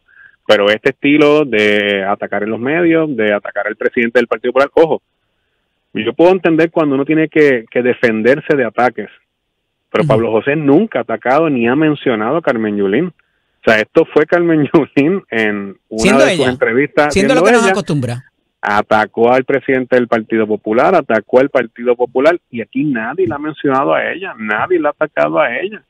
Por consiguiente, si ese es el estilo que ella tiene, ese estilo no es bienvenido en el Partido Popular. Secretario, tengo que pausar, pero tengo unas cuantas preguntas más, y también acerca de cómo terminó esta sesión legislativa. Me parece que hay un mensaje cónsono desde la delegación del Senado. No vi lo mismo desde la Cámara. Quiero que me explique si sabe en cuanto a eso. Y otras cositas más que están encaminadas a pasar con la sesión extraordinaria y demás. Esto es Nación Z con el licenciado Eddie López Aquino, dialogando con el secretario general del Partido Popular Democrático, Manuel Calderón Cerame. Y, secretario, nos quedamos hablando del asunto de Carmen Yulín Cruz, y por lo menos la sanción no va a ser indiferencia como quizás con otros miembros del partido. Ella ya no es miembro del partido, ustedes están propendiendo a la afiliación de otra figura, pero ella ni pa' pool ni pa' banca, y con ese último ataque que dijo que Pablo estaba desconectado de las necesidades reales del puertorriqueño, pues menos aún me sospecho, ¿verdad? Es que el ataque de decir que Pablo José no está conectado con la gente, número que es un ataque que no arroja luz a la gente. Mire, que no lo ve en una barriada, un caserío, hablando con alguien y dándole un abrazo como ella le daba a esa gente en San Juan. Después decía que le daba asco, pero, ¿verdad? Bueno, no, desconozco si decía eso luego. Lo que sí te puedo decir lo siguiente. Trascendió en prensa, eso fue la realidad es la siguiente. Pablo José ha demostrado con hechos, no con palabras, que sí tiene empatía con la gente. Pablo José fue el único político en Puerto Rico que durante el cierre del gobierno federal renunció a su salario en solidaridad y empatía con los más de 15,000 empleados federales puertorriqueños que no cobraron un cheque por más de 45 días. Pablo José fue el único político que estuvo en la barriada allí en Barrio Obrero, cuando la realidad de los inmigrantes a principios del año, mientras el ICE cogía y hacía como hacían las cosas las herredadas de forma abrupta contra la comunidad inmigrante, quien estuvo ahí alertando y comunicando y defendiendo a la comunidad inmigrante que fue trastocada sus derechos civiles en muchas ocasiones, fue el comisionado residente Pablo José Hernández Rivera, quien se ha parado incluso al lado de la gobernadora, que ha atacado el presidente del Partido Popular y comisionado residente como inclusive vinculándolo con el narcotráfico de Nicolás Maduro, y estuvo allí, todo sea por el beneficio de los derechos de asistencia nutricional para los puertorriqueños en la transición del PAN al SNAP, fue el comisionado residente Pablo José Hernández Rivera, poniendo por encima las prioridades de la gente y del país antes que las políticas. Y esos son hechos, no son palabras. Así que me parece que las acciones, lo que dice una candidata que apenas sacó un 13% en las primarias del Partido Popular Democrático contra Charlie Delgado y Eduardo Batia, en comparación con un candidato que fue el político más votado en las pasadas elecciones, que a su vez es el político estatal mejor valorado según la última encuesta del Nuevo Día, que es una persona que ha estado trabajando, que ha estado cambiando al Partido Popular, que ha demostrado ser un político diferente, es Pablo José Hernández Rivera. So que los ataques que hace la exalcaldesa de San Juan es más de lo mismo a lo que nos tienes acostumbrados una y otra vez. Y esos estilos son los estilos del pasado en la política que la gente rechaza y que lo han rechazado no solamente en el Partido Popular, lo han rechazado en el Partido Independentista, en el Movimiento Victoria Ciudadana, y donde ella ha buscado intentar casa política donde no le han abierto las puertas. Hubo un post de la ex representante Sonia Pacheco ayer en su cuenta de Facebook, no sé si lo leyó, no lo voy a leer aquí porque casi es impublicable, pero vayan y búsquelo bajo Pacheco Sonia en Facebook. ¿Lo leyó, secretario? No lo leí. Ahí recoge un poco lo que yo le había dicho a la premisa de la pregunta. Pero nada, ya sabemos que no es bienvenida y que no trate, punto. Le decía ahorita que la delegación del Senado al cierre de la sesión legislativa estuvo muy organizada. Allí habló Javi, habló Mariali, inclusive trajeron finalmente la figura del expresidente del Senado. Estaba Josean también, Ada Álvarez. Pero no vimos el mismo ejercicio en la Cámara de Representantes y me preguntaba en estos días si es que allí ya empezó la pugna entre tres figuras particulares por quién va a presidir la Cámara cuando gane el Partido Popular Democrático, porque ya lo dan como que por cierto. ¿Es eso lo que pasa? Yo difiero. Yo creo que quizás es una cuestión de No es para que difiera o no, es para que me conteste la pregunta. Yo estoy preguntando, no estoy dando nada por cierto. Yo creo que la delegación de la Cámara fue muy efectiva creo que las ambas delegaciones se destacaron en distintos temas. Yo creo que en el tema energético, en el tema, por ejemplo, del tema de los nombramientos, la aprobación del juez, del nombramiento del juez, que a su vez fue quien atendió la controversia de la palguera en el Departamento de Recursos Naturales, favoreciendo a la familia de la gobernadora.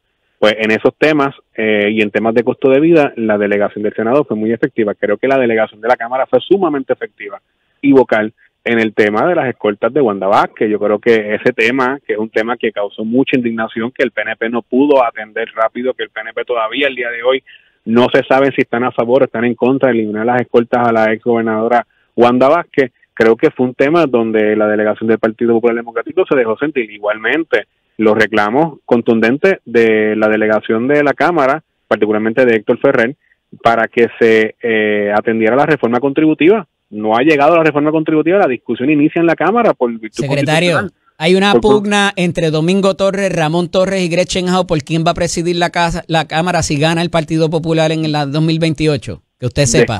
Desconozco si existe la pugna, pero mi llamado a los tres, es más, a todos los legisladores, todos, de Cámara y Senado, a todos a quienes aprecio y con quien tengo excelente comunicación con todos.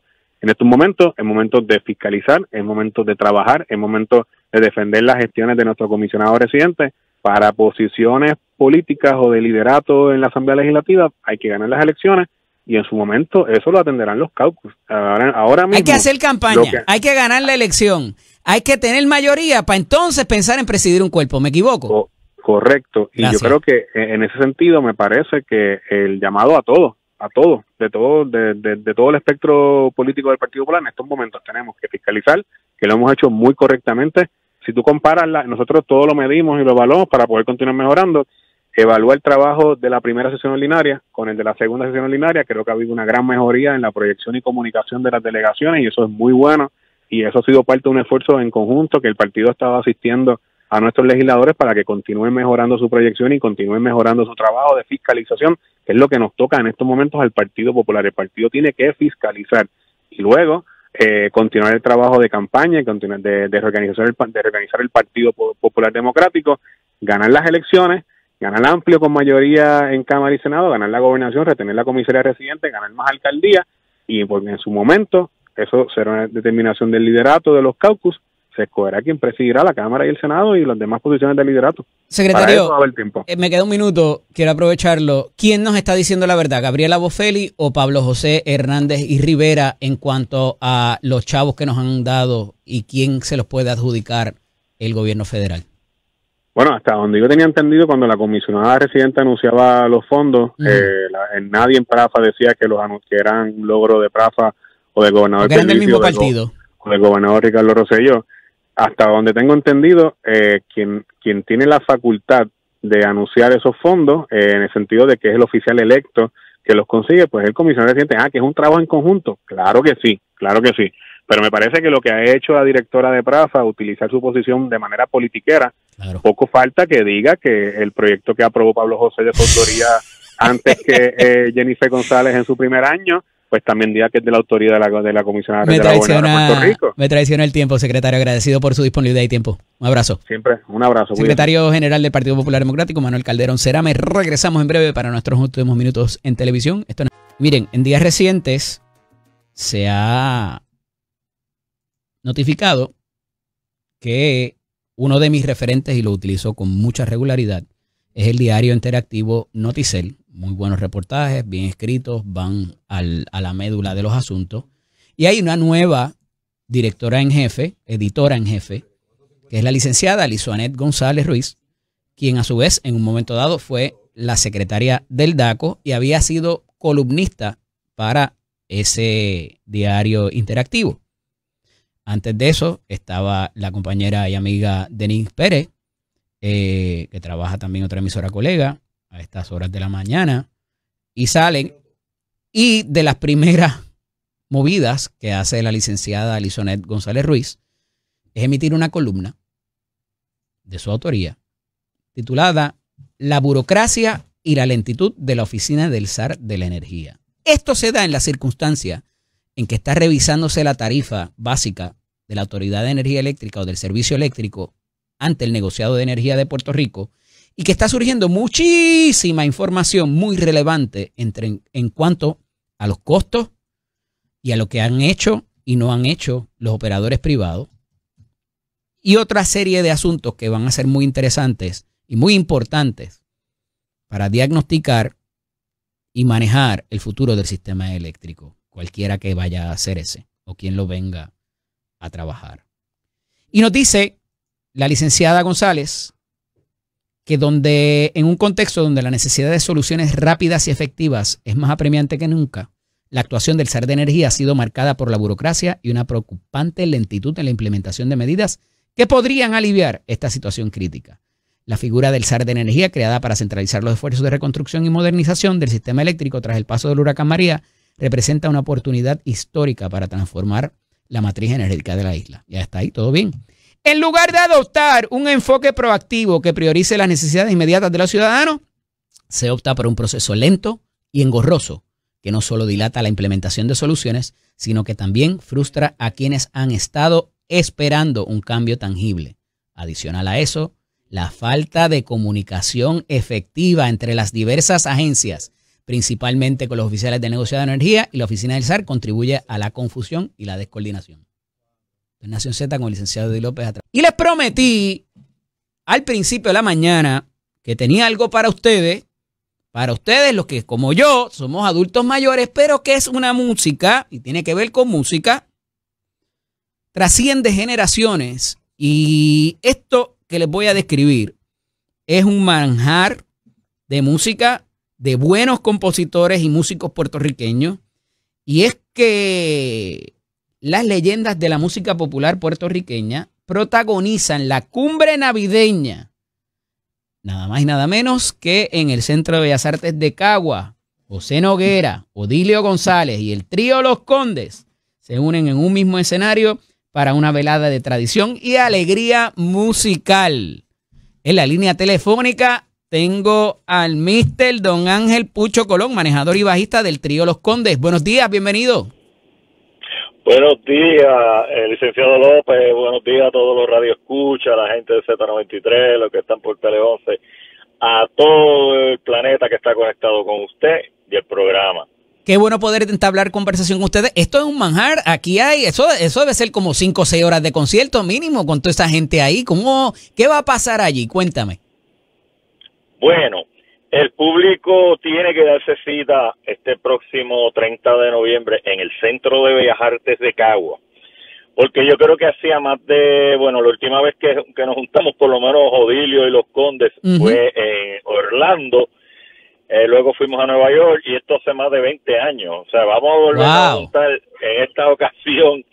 Y ya ustedes saben que estar con Odilio en una tarima, al igual que José Noguera, nuestro mimado de la música navideña y de todos los tiempos, pues es un manjar por todos los lados. José Noguera tiene un repertorio impresionante de éxitos, porque son todos éxitos navideños. El Jibarito de Lares, pues nuestro Odilio, el gigantesco de la música de todos los tiempos, porque también es otro ícono de la música puertorriqueña, y no podía faltar los viejitos del trío Los Condes, que tampoco nos quedamos atrás. Claro que sí, está muy activo. Ese día pueden esperar allí todos los éxitos de José Noguera, de Odilio González y de nosotros, pues Me Gustan las Navidades, Prepárese mi compadre, Trullando en Navidad. Siempre hay alguien que grita del público, aunque estemos tocando temas navideños. Allá voy, me leíste la mente. ¿Cuánto va a ser de Navidad? ¿Cuánto va a ser de los...? Porque tienen que... hay que complacer peticiones. Exactamente, pues allí hay que echarle el resto. Nosotros vamos preparados porque recuerda que vamos a estar rodeados de morcilla, este lechón, medio mundo, de todo el ambiente navideño. Vamos a estar rodeados allí. Odilio va a llevar lo mejor de su repertorio navideño. José Noguera igual, pues nosotros no nos vamos a quedar atrás. Pero la gente siempre empieza a gritarnos desde abajo. Nos pasó ya en Naranjito. Van a empezar a gritar desde abajo: mira, Querube, mira, por favor, Boda Negra, que si el prendedor, que si el último escalón, por ahí para abajo, bendito, 200 y pico de canciones grabadas, eso sin contar los éxitos navideños. Pero realmente nos vamos a ir más por el asunto navideño, para que la gente pase un rato bonito allí en Bellas Artes de Caguas. Y celebrar la tradición. Claro, y conservar la tradición. Hay que enseñarle también, hay que enseñarlo, ellos lo saben, pero nuestros adultos mayores saben que su música está ahí. Lo que pasa es que no se le da mucha oportunidad en muchos lugares, pero sí hemos estado donde quiera que vamos, pues gracias a Dios, la gente sí responde, y ver las caritas de nuestros jóvenes del ayer, sonriendo, cantando, bailando. Este fin de semana estuvimos en Juana Díaz y aquello fue espectacular. Pero fíjate, Pucho, y ahí quería entrar, porque ¿verdad? Hay gente que se lo atribuye quizás a Luis Miguel o a Juan Gabriel, o gente que son más para acá, ¿verdad? Pero hay un tipo de interés adicional por esa música de esos compositores, ¿verdad? Y cuando uno ve el algoritmo, inclusive en redes sociales o en el propio YouTube, ¿verdad? Que es donde más hay mucho interés por buscar esa música en los años quizás de gloria. Yo pienso que esa música no muere, ¿verdad? Y siempre va a tener gloria. Y han podido incidir en generaciones más jóvenes también, y en las últimas presentaciones que ustedes han tenido como trío particularmente, hay mucho interés y la gente ya se sabe las canciones. No es que escuche algo y le parezca bonito, es que dice, pues quizás lo oí por otro intérprete, pero originalmente habría sido interpretado por ustedes, o son los éxitos que muy bien hacen cover de otros artistas, pero que esa música, número uno, no muere, y cuando lo llevas al estilo del trío, es otra, y a cualquiera le para los pelos en cualquier parte del mundo. ¿Me equivoco? No, estás en lo correcto. Nosotros el trío Los Condes siempre se ha caracterizado por llevar un repertorio de respeto y de amor hacia el romanticismo, a todo lo que es bonito en el amor, el romance. También se cuela uno que el otro del despecho, porque también tenemos numeritos así, pero a veces nosotros en el público, cuando la gente empieza a pedir números, nosotros mismos le decimos, esta no se la dediques a la que tienes al lado. Claro, No claro. le dediques eso porque van a salir de aquí peleando. O como dice un señor que canta, baila, se aplaude y es muy amigo, él dice, levanten la mano los que están enamorados, esta no es para ustedes, ahora les vamos a hablar a los despechados. Exacto, nosotros decimos, evítense los hematomas para que lleguen juntitos a la casa. Pero la mayoría el 90% de nuestro repertorio Sí. es todo romántico, belleza del alma, alma, corazón, mi vida, perdón, el último escalón, es que son tantos, 200 y casi 280 y algo canciones grabadas. ¿Cómo se han más las insertado recopilaciones en ese interés, Pucho, quizás en las redes sociales, las plataformas digitales? Porque esa música está ahí, ¿verdad? Y antes a lo mejor estaba en pasta, después quizás trascendieron al CD, pero ahora también están en las plataformas y hay un gran interés de gente buscando esa música. ¿Cómo lo han podido medir o cómo lo han tomado para propósitos de mantenerlo vivo? Pues eso tiene dos vertientes. La primera, es bien curioso, antes, hace 15 años atrás, por ejemplo, nosotros cuando llegamos al Lehman Center, vamos a ponerle, en el Bronx, pero cuando llegamos ahí a tocar, la fila de gente para pedir CDs, para comprar CDs, en aquellos tiempos, era inmensa. Luego, al dejar de trabajar los CDs por el asunto de las plataformas, Sí. pues entonces todavía la gente llega, tienen CD para vender. ¿De Después verdad? que no lo consigo, Wow, ok. mira que no aquello, que no esto, que lo otro, pero nosotros lo que hacemos es, yo siempre trato de mantener 1 o 2 o 3 comerciantes que yo sé que sí tienen disponible nuestros trabajos, al igual que los trabajos de los compañeros, y siempre decimos, pues mira, en este lugar lo puedes conseguir, puedes llamar que ahí vas a ir a la segura, lo vas a conseguir prácticamente la colección completa. Y entonces, pues, pero sí despierta mucho interés en las actividades que tocamos de gente mayor. Otra cosa, también en los últimos años, cuando Manny, hay que decirlo, cuando Manny Manuel Claro. grabó con los Condes el asunto el tema Querube, que fue nuestra bandera musical, pues entonces lo volvió a traer a otra generación. Y esa gente, eso, donde quiera que llegamos, a ver, hay gente que nos ha dicho, mira esa canción que es de Manny Manuel, que ustedes cantan. Correcto. Y nosotros, sí, no hay problema, no hay Igual problema. que pasa con las Vamos de a Luis cantarte Miguel. la canción. Exacto, es la misma dinámica. Pero ese interés de la gente por el repertorio del trío Los Condes, igual que el de los compañeros, es que a Odilio le pasa lo mismo. Odilio, nosotros en Nueva York, en Orlando, donde quiera que coincidimos, da gusto ver la gente que lo aplaude, que lo venera, que lo respeta. Y José Noguera, pues ni se diga. Lo que pasa es que yo pienso que José Noguera es el más jovencito de todos nosotros, porque todos los demás pues ya hemos pasado de hablemos de otras cosas, hablemos del concierto que va a ser. Bueno, lo que pasa es que José, acuérdate que lo rebildearon también, y él está en su segunda extensión, tú sabes. Un abrazo para él. No quiero problemas con el maestro, no dije nada. Mira, sí, nos hablamos de dónde es, la hora y dónde consigo los boletos. Claro que sí, bien fácil. Va a ser, esto se va a llamar la Cumbre Navideña en Bellas Artes de Caguas. El show empieza a las 4 de la tarde. Yo le aconsejo que llegue temprano, porque este montón de músicos juntos son un peligro. Y sabe Dios si se forma la parranda al frente. Al frente, ¿no? Y esa plaza que la ponen bella, y hay tantos sitios allí para uno darse un palito, comerse algo antes de ir para allá. No, eso va a haber todo. Bellas Artes de Caguas. Y los boletos, bien fácil. 787-792-5000. Repito. Los boletos es bien fácil conseguirlos. 787-792-5000. Esto lo produce nuestro amigo Moncho Arriaga, que es experto haciendo combinaciones musicales. Es experto en este asunto. Él y todo su equipo de trabajo, a quien agradecemos la oportunidad, al igual que usted, licenciado López, y a la emisora. Seguro. Por darnos espacio para promover este tipo de espectáculos. Hay que propiciar estos tipos de show para que nuestra juventud pues se siga sumando a este movimiento de música de respeto.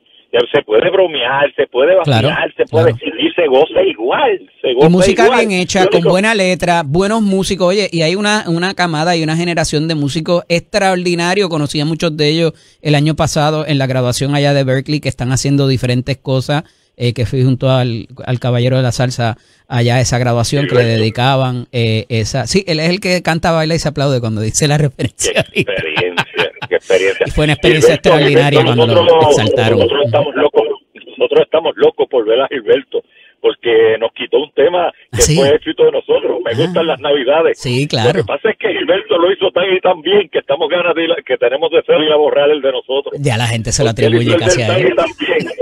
Y en ese tronco de hoja, imagínense, el orgullo nuestro del mundo, don Gilberto Santa Rosa. Mira, importante, para los que están más tecnológicos, TCPR, ¿verdad? Que es Ticket Center, también pueden conseguir los boletos ahí, o me sospecho que en el Centro de Bellas Artes de Caguas también. Sí, correcto, lo pueden conseguir ahí. 30 de noviembre, ¿a qué hora?